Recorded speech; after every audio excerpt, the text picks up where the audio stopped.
নামাজের পরে যে 4 রাকাত পরে পরে একটা দোয়া পড়া লাগে, সুবহানাজিল মুলকি ওয়াল মালাকুতি সুবহানাজিল ইজ্জতি ওয়াল আজমতি, এটা হাদিস দ্বারা প্রমাণিত নয়, এটা হাদিসের নামে একটা জালিয়াতি ধরা যায়। তারাবির নামাজের 4 রাকাতের পর পর হাদিস দ্বারা প্রমাণিত নির্দিষ্ট কোনো দোয়া নেই। আপনি যেই কোনো দোয়া চাইলে পড়তে পারেন, না চাইলে না পড়লে অসুবিধা নেই। চাইলে আপনি 4 রাকাতের পর পর যেই কোনো দোয়া পড়তে পারেন। আমাদের দেশে সুবহানাজিল মুলকি মালাকুত বলে বা আল্লাহুম্মা ইন্না নাসআলুকাল জান্নাতা বলে যেই দোয়াটি পড়া হয় এবং নির্দিষ্ট করে পড়া হয়, এটা নির্দিষ্টভাবে এইভাবে পড়ার পক্ষে নির্দিষ্ট সহিহ কোনো দলিল নেই। বিশেষ করে ডক্টর আব্দুল্লাহ জাহাঙ্গীরের লিখিত কিতাব হাদিসের নামে জালিয়াতির সম্ভবত 37 পৃষ্ঠায় উনি দিয়েছেন যে এটা আসলে হাদিস নয়, এটা হাদিসের নামে জালিয়াতি।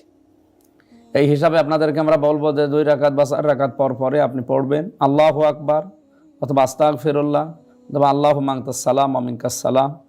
একবারে 20 রাকাত পরে আপনি যদি মোনাজাত করতে মনেই বলে তাহলে রব্বানা আতিনা ফিদ দুনিয়া হাসানা, এই মোনাজাতটা করতে পারে। কারণ আমি দুনিয়ায় শান্তি চাই, আখেরাতে মুক্তি চাই, জাহান্নাম থেকে বাঁচতে চাই, এর চাইতে আর ভালো কথা হতে পারে না। সূরা বাকারার 201 নম্বর আয়াত, এটা পড়বে। আর নির্ধারিত কোনো দোয়া নেই আল্লাহুম্মা ইন্না নাসআলুকাল জান্নাতা ওয়া নাউযু বিকা মিনান নার, এইটারও কোনো ভিত্তি নেই, এটাও হাদিসের বর্ণিত কোনো দোয়া নয়। রাসূলুল্লাহর শেখানো যে সমস্ত দোয়াগুলো আছে, কোরআন এর অনেক আয়াত আছে।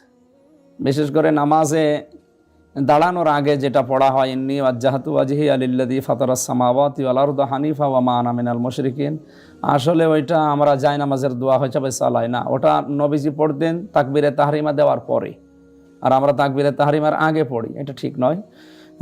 তারাবির নামাজের পরে পড়া দোয়া 2 রাকাত বা 4 রাকাতের পরে কোনো দোয়া নির্ধারিত নেই, আপনার পড়া দরকার নেই। ওই সময়টা দোয়ার জন্য না রেখে আপনি নামাজের সেজদায় কাটাবেন, তাহলে সাজদার জন্য রুকুর জন্য আরো সময় বৃদ্ধি করে দেবেন, আপনার নামাজটা আরো মানসম্মত হবে।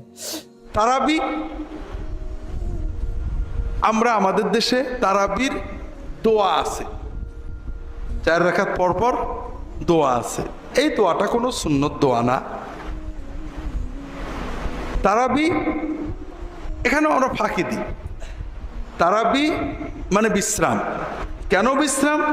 রাসূলুল্লাহ সাল্লাল্লাহু থেকে বিশ্রামের কোনো কথা হাদিস নেই। সাহাবীদের যুগে যখন জামাতে তারাবি হতো, বেশি সময় না, ইশার পর থেকে সেহরি পর্যন্ত হতো। কয় ঘন্টা? 6 ঘন্টা মাত্র। কখনো কখনো হয়তো 3-4 ঘন্টাও হতো, 12টা 1টায় শেষ হয়ে যেত, এরকম পাওয়া যায়। তো মনে করেন যদি 4 ঘন্টা ধরে 8 রাকাত বা 20 রাকাত নামাজ পড়া হয়, তাহলে আপনার 4 রাকাত পড়তেই আপনার 1 ঘন্টার বেশি চলে যাবে। এই 1 ঘন্টার সময় দাঁড়িয়ে থাকলে স্বভাবতই পা এমনভাবে ব্যথা হয়ে যেত, ফুলে যেত, যে খানিকক্ষণ পা মেলে না বসে থাকলে দাঁড়ানো যেত না। এই জন্য প্রতি 4 রাকাত পরে 1-1.5 ঘন্টা পরে তারা একটু হাত পা সাটান করে মেলে দিয়ে কিছুক্ষণ কাজ হয়ে বসতেন। আমরা 4 রাকাত পড়তে কত ঘন্টা লাগে? 10 মিনিট। হাত পা ব্যথা হয় নাকি? তা আমাদের এই তারবিহা বসাটাই তো একটা ফাঁকি, ধোঁকাবাজি। 2 নম্বর, এই বিশ্রামের সময় কোনো দোয়া খাস নেই। বিশ্রাম, আপনি কিছুই পড়বেন না, কোনো সমস্যা নেই, হাত পা নাড়িয়ে একটু পরবর্তী নামাজ যেন ভালোভাবে পড়া যায় সেই চেষ্টা। তবে যদি পড়তেই হয়, সবচেয়ে বেশি সওয়াব কিসে? কোরআন তেলাওয়াতে। আপনি কোরআন তেলাওয়াত করেন, মুখস্থ সূরাগুলো পড়েন, আল্লাহর জিকির করেন, সুবহানাল্লাহ, আলহামদুলিল্লাহ, লা ইলাহা ইল্লাল্লাহ, আল্লাহু আকবার, দরুদ শরীফ পড়েন, যতবার পারেন দরুদ শরীফ পড়েন। সুবহানাল মুলকি ওয়াল মালাকুতে যে দোয়াটা, এটা বড় অদ্ভুত দোয়া। হাদিস কোরআনে কোথাও এই দোয়াটাই নেই, তারাবির সাথে তো নেই, মূলেই এই দোয়াটা নেই।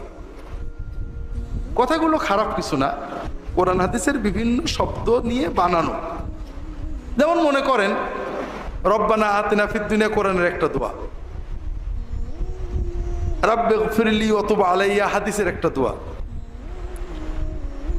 কোন দোয়া কুনুতের, আল্লাহুম্মা ইন্না নাস্তাঈনুকা, এটা কুনুতের দোয়া।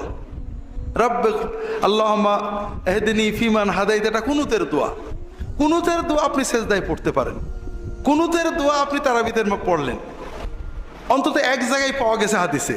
তারাবির দোয়া যেটা পড়ি হাদিসের কোথাও নেই, না কুনুতে না এমনি সকালে রাত্রে বিকেলে কোনো জায়গায় এই দোয়াটা নেই। 2 নম্বর হলো তারাবির সাথে তো এর কোনো সম্পর্ক নেই। যে মুনাজাতটা আমরা করি এটা একই অবস্থা, কোরআন হাদিসে কোথাও নেই। এজন্য এই দোয়াগুলো যারা শিখে ফেলেছেন পড়লে আমরা বলবো না যে গুনাহ হবে, তবে এটা তারাবির অংশ মনে করলে বেদাতে চলে যাবে। সবচেয়ে ভালো হয় তাসবিহ তাহলিল বা দরুদ শরীফ পড়বেন। আর মুনাজাতটা প্রতি 4 রাকাত পর পর খুবই আপত্তিকর। এক নামাজে কয়বার মুনাজাত করে মানুষ? 20 রাকাতে তো তারাবি এক নামাজ হলো। এমনিও আমরা বাংলাদেশের মুসলমান আল্লাহর কাছে দোয়া করা বুঝি না। এই যে 4 বার 5 বার আমরা এই যে মুনাজাত করলাম, এই সুযোগটা যদি মুসল্লিদের দেয়া হতো, সেজদাটা একটু বড় করে, এই যে 20 রাকাতের 40টা সেজদাই যদি 10 সেকেন্ড করে বাড়ানো হতো, ভাই আপনারা এই 40 সেজদায় 40টা দোয়া করবেন, তাতে বরং অনেক কাজ হতো। 40টা সেজদায় রব্বির হামহুমা আল্লাহুম্মা আইন্নি আলা যিকরিকা ওয়া শুকরিকা রব্বি গফিরলি রব্বানা আতিনা ফিদ দুনিয়া, যদি সুবহানা রাব্বিয়াল আলা 3 বার পড়ার পরে 10টা সেকেন্ড 15টা সেকেন্ড সময় দেওয়া হতো, ইমাম সাহেব একটা দোয়া পড়তেন, মুক্তাদিরাও একটা দোয়া পড়তো, তাহলে এই যে না বুঝে কিছুই না বুঝে শুধু হাত মুখ ডলার চেয়ে অনেক বেশি কাজ হতো। এবং কিয়ামুল লাইলের সুন্নত এইটে যে তুমি রুকু দীর্ঘ করো, সাজদা একটু লম্বা করো, আল্লাহর কাছে চেয়ে নাও। সুবহানাজিল মুলকি ওয়াল মালাকুতি সুবহানাজিল ওয়াল জাবারুত, এই যে সুবহানাজিল মালিকিল হাজ্জিল্লাযী লা ইয়ামুত, এগুলো শব্দ ভালো, অর্থ ভালো, এগুলো তাসবিহ আপনি পড়তে পারেন, কোনো অসুবিধা নেই। তবে 4 রাকাত পরে পরে এই জাতীয় দোয়া পড়তে হবে এমন কোনো বিধান হাদিসে নেই। এখন গ্রামে গঞ্জে দেখা যায় সুবহানাজিল মুলকি ওয়াল মালাকুতি সুবহানাজিল ইজ্জাতি ওয়াল আজমাতি ওয়াল হাইবাতি ওয়াল কুদরাতে, এই যে পড়ে এক নিঃশ্বাসে এমনভাবে পড়ে, কি যে পড়ে গুনগুন ছাড়া কিচ্ছু বোঝা যায় না। এগুলো অপ্রয়োজনীয়, মোটেও দরকার নেই। শাহ তারাবির নামাজের পর 4 রাকাতের পর কি দোয়া পড়তে হয়? কোনো দোয়া না পড়লেও হবে, বসে থেকে চা খাইয়া। এটা তারাবিহা মানে বিশ্রামের সময়, যে দোয়া মন চাই দোয়া পড়বেন।